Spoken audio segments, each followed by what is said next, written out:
Teammates, we are back once again. If this is your first time listening to the Move Swiftly podcast, welcome to the number one podcast on innovative teamwork. Incredible to have you. Looking forward to having you back for more. To my regular listeners, you already know how I gets down. Mr. ABC over here, always be connecting. So it just so happens that a couple months ago at this point, you guys heard from Ali, who was the Peruvian life coach. That was the title of the episode. Go listen to that episode. So it just so happens that we met at a run club that was put on by, I think it's Pure Vita. Yeah, Pure Vita puts on a run club out here in West Palm Beach. And after we do a cold plunge and be in the sauna. So me and Ali were talking about the podcast and what we're gonna do. And then I'm sitting next to this wonderful, wonderful young lady that I have on today. Her name is Monica Gisella. She goes, wait, podcast? What you talking about? So, and she was telling me a little bit about what she does in terms of, the fitness, the holistic way in which she's been able to transform her body and all that stuff. So before I make the intro too long, Monica, welcome to the show. How are you? Thank you so much. I'm so happy to be here. Thank you Yes, for I'm having happy to me. have you because, again, myself as a fitness guy, as a trainer, I still do a lot of boxing training now. I teach now currently. There's so much of what you do that I think is really, really admirable in terms of teaching people how to get their bodies right, teaching people how to eat correctly, teaching people not just getting fit is not just necessarily a physical thing, but it's more mental. And I think the best way to kind of start everything off is to just give us a little bit about your background, because I know you came from Colombia. You obviously had to learn the language. Things probably weren't easy for you coming up in order for you to Mm. really get where you are today. So, speak to us a little bit about your background, how you came up, and then we'll get into some of the business stuff. Sure. I was a teacher before I got into Ayurveda, a fifth grade teacher. Uh, and I got into Ayurveda because I got really sick. Hmm. Um, so the background that I had, I grew up in Colombia. In Colombia, you kind of honor what the doctor says, lots Wow. of medicines, and although there is, the grandma's wisdom where you still pay attention to herbs and things like that. The Hmm. mainstream is it's very similar to here, the mainstream, which is go to the doctor, have some medicines. And I was dealing with some problems at that time. Hmm. Um, that were not going away with regular medicine. So I don't know, maybe listening to my inner voice and trying to figure out by myself what could not be just another band-aid, but Hmm. really get to the root of the problem. Hmm. Also at that time, to make things worse, I was doing bodybuilding, which is fantastic, for many people. Hmm. But for some women, it can be a lot. It can be very intense on their bodies.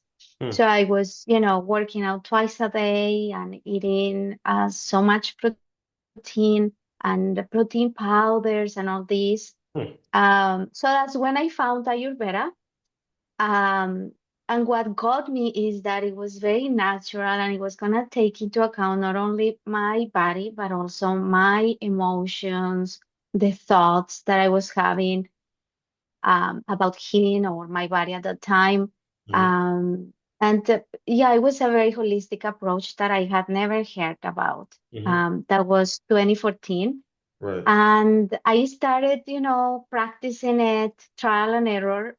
It was not perfect. I gained some weight when I did that because it's a very intuitive approach. So I was used to measuring my meals, Yeah. to the T. And Right. then I was like given free range of what to eat and how much. Right. So I mean, it was meant to be intuitive, but it was very difficult to know what is intuitive. Hmm. Um, and then, trial and error, I became certified as an Ayurvedic consultant. Right. And the dream of starting Pranab started at that time. So, well, walk us through a little bit back to your when you became very sick. Now, you don't have to go into too much detail if you don't want to, in terms of how bad the sickness was. But I'm curious now because I teach at a school, at an elementary school, so I understand the taxing on the body and the dealing with the kids, especially at that age as they're growing, and you're dealing with your own personal situations. So, when you're going through that, how exactly do you find Ayurveda? Like, educate us a little bit on how you found it and what was it about it that said you're gonna stick to it? Was it that the drugs that you were taking were so bad? Was it a situation where it's just like, look, I have to try something because nothing else is working? Take us back a little bit in terms of those times because I was listening to you on a previous show and I could tell that it was something that people have to be patient with. It's not something that you're gonna expect quick results with or anything like that. Exactly, yes. So to start, the symptoms that I was having, and you are totally right, when you are a teacher in the classroom with fifth graders, that was very stressful for me. It was very difficult to handle on a daily basis. I knew at that time I wanted to maybe when I was older Mhm. to have a more peaceful job, Yeah. but I Now, didn't know what. did you learn English like immediately? Like, was that a No, how did you? I That's what I'm like. I learned English in London. I lived in London for a couple of years. Okay, I got you. Um, yes. But anyways, when I came here, Right. my English was Fluid. not Okay. good. Still, I'm improving my English. You still know a word or two every every day. Yeah, it The happens. learning I process mean, never I've ends. learned to get used to it out here in South Florida, so you're all good. You're all good out here. So yeah, and then I found Ayurveda in internet. At that time, Ayurveda, now it's not that common, but it's still gaining popularity. At that time, it was extremely rare to hear somebody talk about your Ayurveda. I think my first connection was because of Deepak Chopra. So Yeah, yes, he that's I know was, exactly who you're talking about. Deepak Chopra, he's the man. I love his stuff, yes, man. Oh, yes. yeah, yeah. There's that. There was. If we start going there, we're gonna start talking for. But yeah, anyway, go Oh, on. beautiful. It's Deepak, beautiful. he just knows how to really, man. He knows how to really talk to your soul. You know what I'm saying? Anyway, let me not start on him, but go. Yeah, totally. I feel related to what you just said. Mhm. I found first this meditation in YouTube.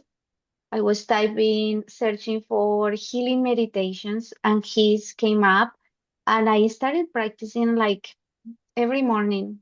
And Mhm. it was a weird meditation for me at the time. I didn't understand the concepts, and he said in the meditation, "Don't worry if you don't understand the concepts. Just repeat these words. They are Mm. gonna bring healing to your body." And then at the end of the meditation, he kind of mentioned, "Oh, and diet, depending on your body type, things like that."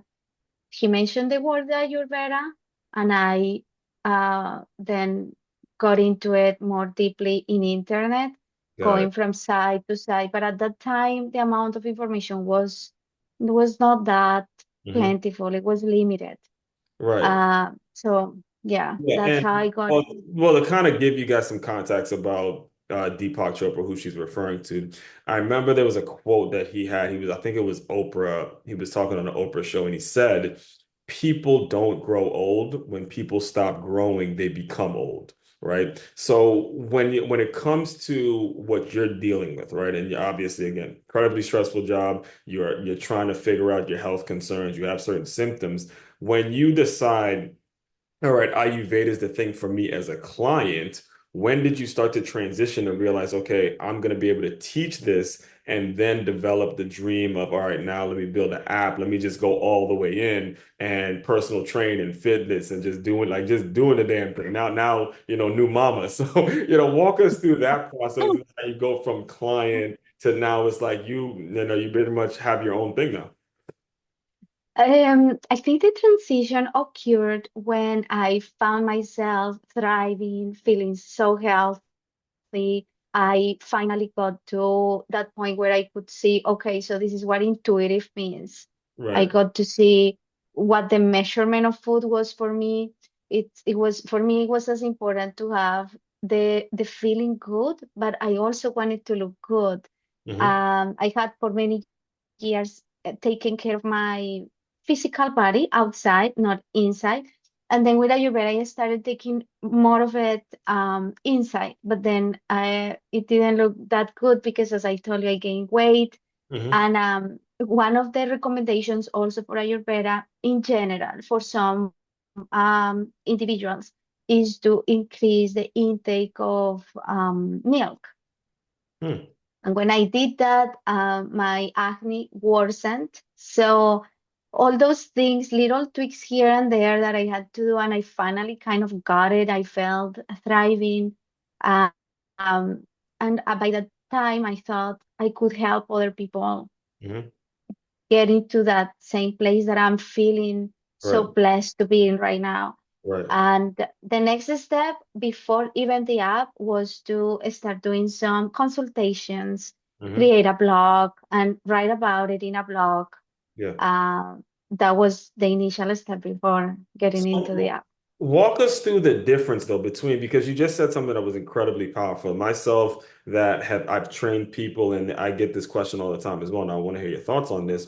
When you say taking care of your health on the inside versus the outside, can you walk us through the difference in terms of, what that actually means?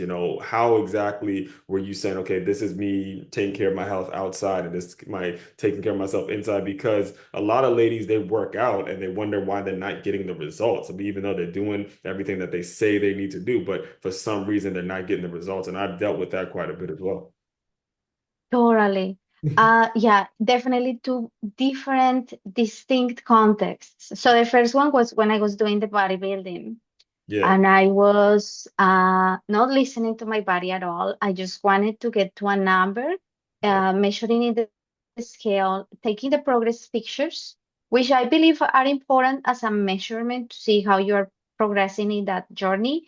Yeah. But still, it was only focusing on how your body is looking. I really think that apps don't mean you are healthy at all. You can have apps, you see fitness influencers that are really fit and healthy and look healthy, Yeah. but then they come up with these things like you hear them in their stories, oh, I'm not sleeping well, Yeah. or they have issues with, depression, Yeah, things no, like that. I'm Or laughing because I've always like, that's the one thing when I was playing, I hated doing abs, but that's the one thing I always wanted was like to make. I've always been kind of insecure about my abs, like because I was one of those where I was like, I want to be able to take my shirt off and really show. I don't want to, I was comparing myself to others, so I was kind of a victim of what you're referring to because I'm like, I need to get my six pack and all that stuff. Totally. And I think for women, sometimes it's even worse. We compare ourselves so much to other women, Yeah. especially we see women in Instagram. We scroll down and we see these perfect women. We Hmm. forget, first of all, there are, tools to enhance your Yeah. image in internet.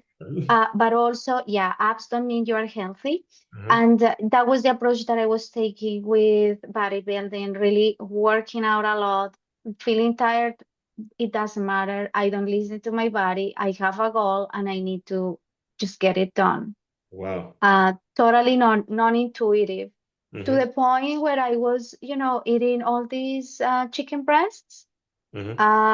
that I was not into it eating anymore, but I still, you know, Yeah. pushed myself to do it because I had to do it. Right. And then you see the other contrast with Right. Ayurveda. Exactly. I see it. And the thing, I'm That glad you mentioned bodybuilding because again, my time spent in fitness, you meet a lot of these bodybuilders who really do not care at all what they're putting in their body. It is all a results thing. It is all a I want to win my competition. I will eat junk, I'll eat trash, and they're on these like really specific schedules. And that was the one thing that I would see. I actually worked with a bodybuilder. It was at a gym named Nine Round. And he was actually telling me that like it's like clockwork. Every single minute you got to be this. And I'm like, I cannot result in anything good, even though you're quote unquote no, good, you know? correct. Absolutely.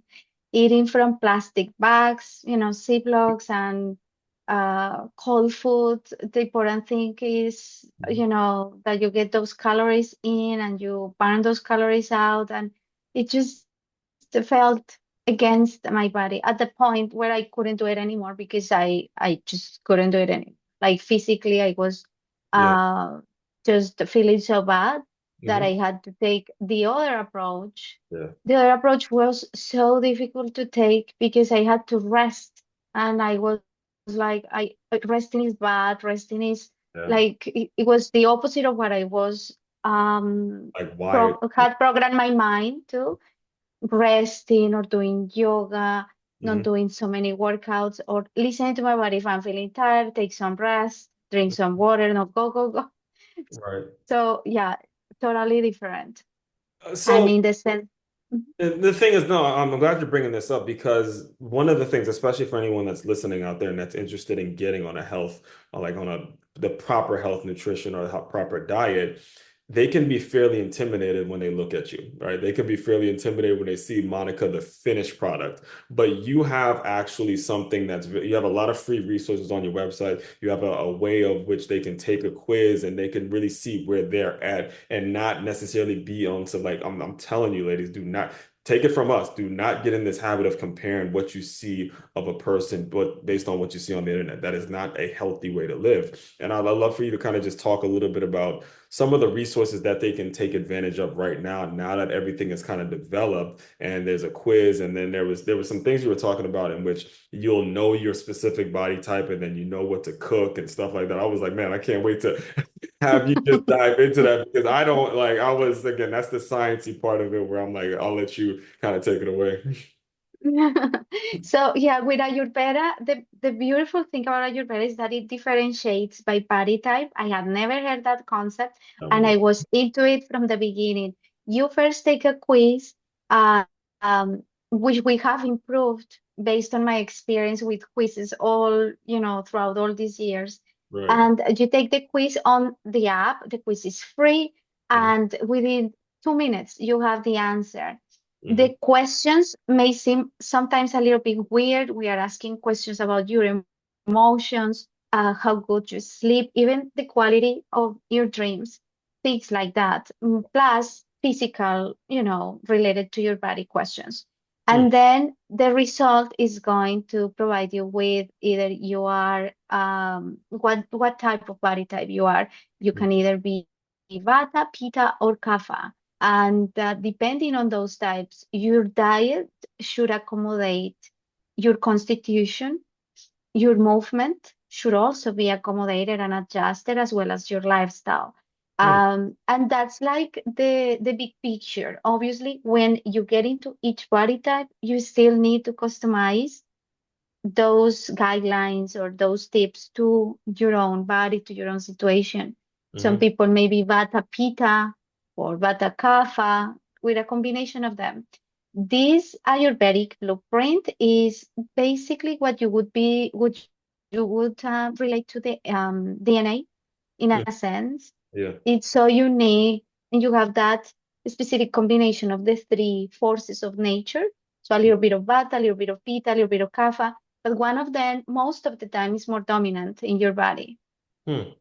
So when it comes to getting your body type though, how are you how are you helping people kind of with their day to day? Because I can see you taking the quiz and folks kind of getting frustrated or not knowing how to really move forward. When they take the quiz, can you walk us through a little bit about what the next steps actually are? And it's probably like I said, based on whatever they get from their body type, but at least maybe some of your clients you can speak about what happens next after they figure out their body type and then they move forward. That's an excellent question. And what I wanted to do with the app was to really give people those tools because when I first started, I didn't have them. You have to really research in internet, find a list of foods, for instance, that best fit your body type and go from there. You find some tips and that websites, but nothing like really a meal plan. And Mhm. I was so used to having something to follow, right, with bodybuilding, and I wanted something like that to be for Prana app. Like, Something that you don't have to worry about anything. Just get into the app, see your meal plans, see your workout plans, all adjusted to your body type. Wow. So when you first present or take the quiz, the Doshi quiz, you will then be you can get the free program to get a taste of what Pranab is, or you can become a premium member. Hmm. When you become a premium member, that's when we give you the meal plans Hmm. and the entirety of the program. So the meal plans have the meals that you will require for each day in menus, different menus for the month. Hmm. But you also have the option to swap ingredients. Sometimes you don't like an ingredient, that's your personal preference. Or maybe you are a vegetarian or pescatarian, or you want a high protein menu because you are a woman that is in their 50s and you are losing muscle mass because with menopause, that's natural, and you Yes. want a high protein menu. So depending on those specifications, we create your meal plans. Also, the fitness plans are applied to your body type, which you can also change the schedule. We provide you with a schedule, and then you can swap. I don't want to work on Tuesdays. I want to work on, I don't know, Thursdays and Mondays or whatever it is. Correct. Plus a lot of lifestyle guidance. Hmm. So there are so many tools for you to really follow, but also to adjust and personalize and make your plans really yours. Yes. Well, Um, I'm glad you brought it up because you're living the experience now. How does it affect women when they do become pregnant? How does it affect the body type and all that? Because again, that's something I dealt with quite a bit with the women who were just, I mean, almost in tears because they couldn't get their bodies back after the baby. And I've dealt with that quite a bit. So when it comes to your program and your approach, how does it affect women as they grow through that 9 months and all that stuff? Even before that, when you have in your heart the idea to conceive, it can be nowadays, it can be incredibly hard for women. You've probably heard about women suffering from infertility issues, Yeah. lots of infertility, lots of women trying IVF Yeah. because I've heard, yeah, a lot of that. All right. getting pregnant naturally has become like really a challenge. Yes. So even before getting pregnant, I started switching or tweaking the nutrition a little bit.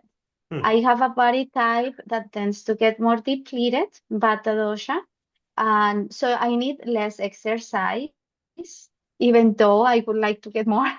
I do better with Well, I less could and imagine you as a former bodybuilder, you mm, are more on the side of liking to exercise versus taking days off. Mhm. totally, Yeah. totally. But then listening to my body do better when I take it more a soft feminine side, and I work out just until a nice point. Hmm. Um, so movement was a very important part of it, trying to bring some softness, some yin energy to my body. And Hmm. also with the diet, I started including more eggs, more grass-fed milk products, yogurt and milk, and Right. more meat, which Right. can be a little bit against what Ayurveda normally preaches, but I knew my body Hmm. needed it to become fertile. Right. Um, Lots of bone broth Hmm. and things like that. So my diet really had to adjust. Hmm. Herbal supplementation as well. There Right. are some herbs that can influence Hmm. the environment of your body. Ashwagandha is one herb that is very powerful for men, but it can also be very can boost the fertility of women as well because it decreases stress and anxiety, and that helps the body get prepared for a new baby. Yeah. And once I started the pregnancy, and I knew I was pregnant, I started recording my videos for the pregnancy workout that is coming soon, Okay. that I can't wait to share. So Wow. obviously the workouts have been different from what I was doing before. You have to take into account things small things like Savasana. So Savasana, I normally finish my sessions with Savasana to ground your body. Hmm. especially for Vata and Pitta types. And Savasana cannot be done after like 14 weeks of pregnancy on your back because the weight of the uterus can Right. block blood flow and oxygen flow to the baby. So you have to adjust that. Things like that had Right. to be taken into account to design the program. Mhm. But yeah, it's a whole system of rituals as well that can be done to enhance fertility, to ensure your pregnancy is safe and it's to full term, Yes. and then worrying about postpartum as well. Right. Of course, nutrition has to change. Right. So when you're kind of teaching this, right? Because you had mentioned kind of the disgruntled way in which you had to deal with modern medicine before. How soon do you sort of teach to young people? Like kind of go back to, I guess, to your fifth grade teacher experience. How soon do you start telling young people the right lifestyle and the right way to eat? Because that's another big issue is so often do, especially with the teachers, it drives me crazy when they do it, but we reward kids with junk food. We reward kids with candy. We like we make it okay or they do something well and we start giving them junk food when we just don't have to do that. So the question would be now, and I'm going to be very respectful of your time here, but the question is when it comes to teaching young people or sort of going against this culture that praises this junk food eating or gives reward with junk food eating, how do you address that specific issue with young people?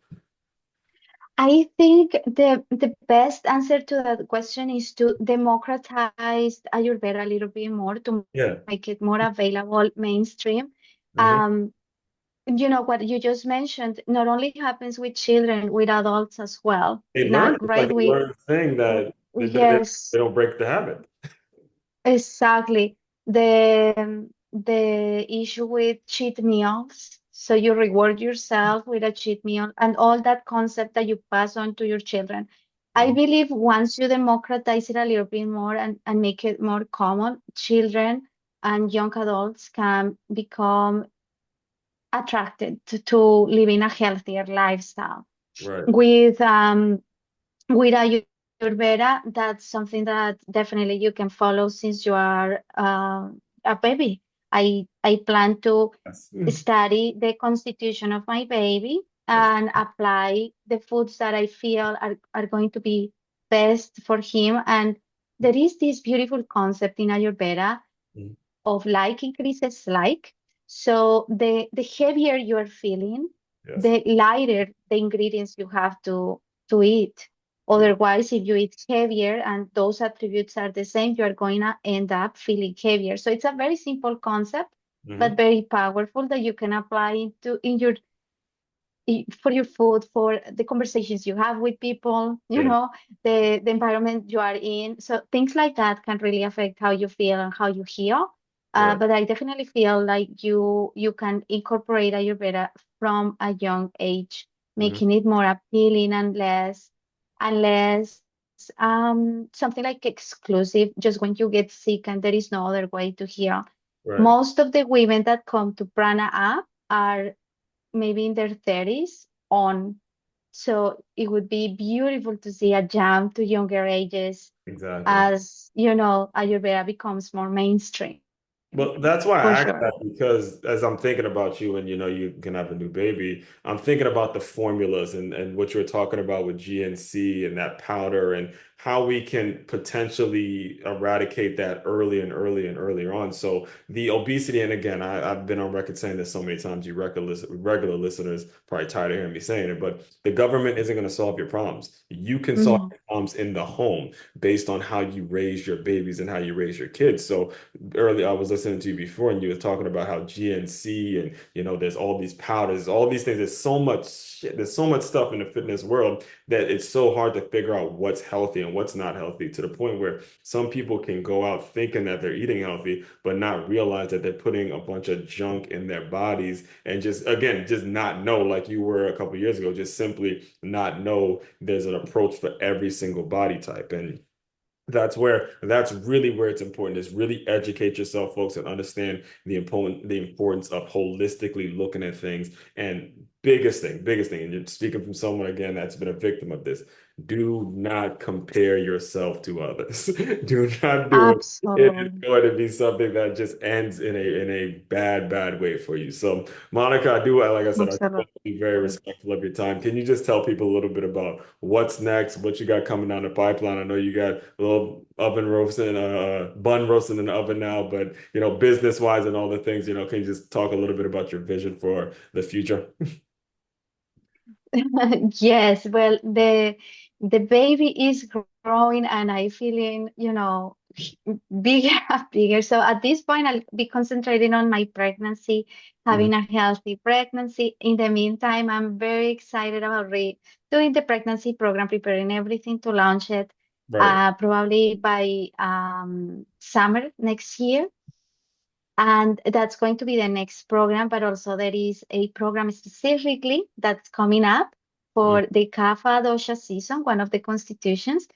That's the program for spring that's coming also before the pregnancy program. Mhm. And yeah, we're excited. We're adding new features every time, every week. Basically, it's new features making it more customizable for people. Yeah, so it's basically keep working on Prana app, making it better, making it more enhancing the Ayurvedic experience for women. Yes.